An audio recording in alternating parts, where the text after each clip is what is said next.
Merci. Il faut dire la vérité.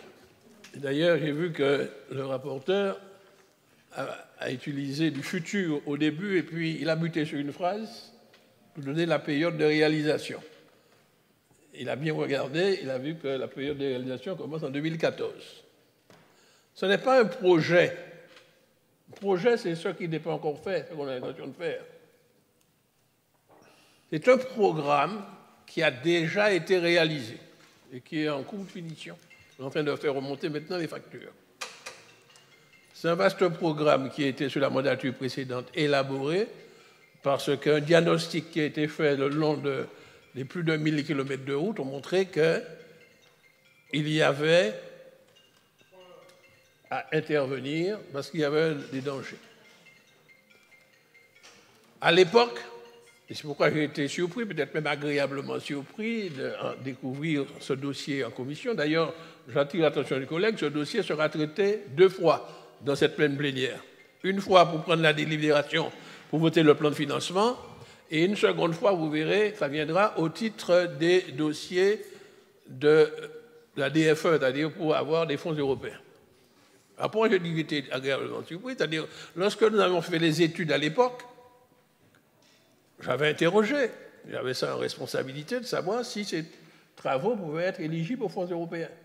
On nous avait dit, mais non, c'est l'entretien ordinaire des routes, ce n'est pas des créations de voies nouvelles, et on nous avait laissé entendre, je ne dis pas qui, mais on nous avait laissé entendre que ce n'était pas éligible. Ça ne nous a pas embêtés quand même. En 2014, on a fait les projets, on a fait les appels d'offres, et les premiers travaux ont commencé en 2017. Et ils se sont poursuivis. Il y en a encore qui seront en cours entre le Carbet et Saint-Pierre, puisqu'on est en train de purger les falaises qui sont à la sortie du Carbet vers Saint-Pierre. Donc tout ce programme-là a déjà été réalisé.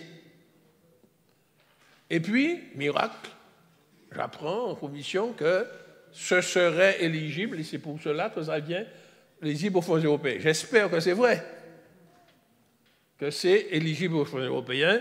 Donc vous voyez, pour 23 400 000 euros de travaux réalisés, on espère avoir 15 210 000 euros du FEDER. Si on les obtient, très bien. C'est autant d'argent qui ne sera pas perdu pour la Martinique.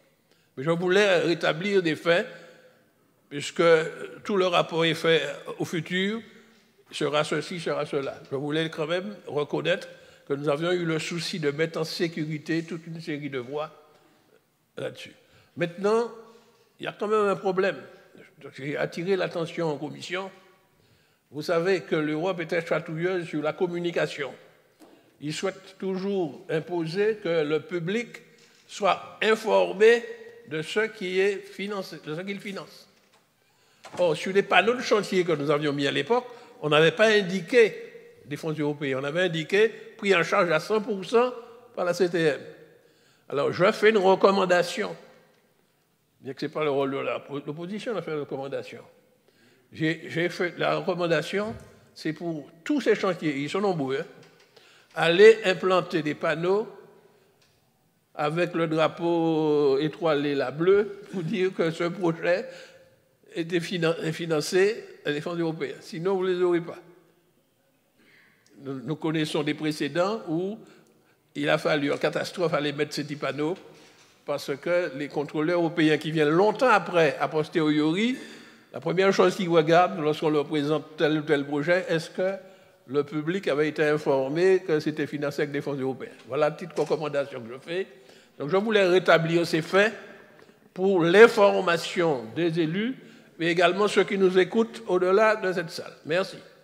Mais nous allons soutenir cette demande de financement. Merci, M. Marissette. Est-ce qu'il y a quelqu'un d'autre qui souhaite prendre la parole ?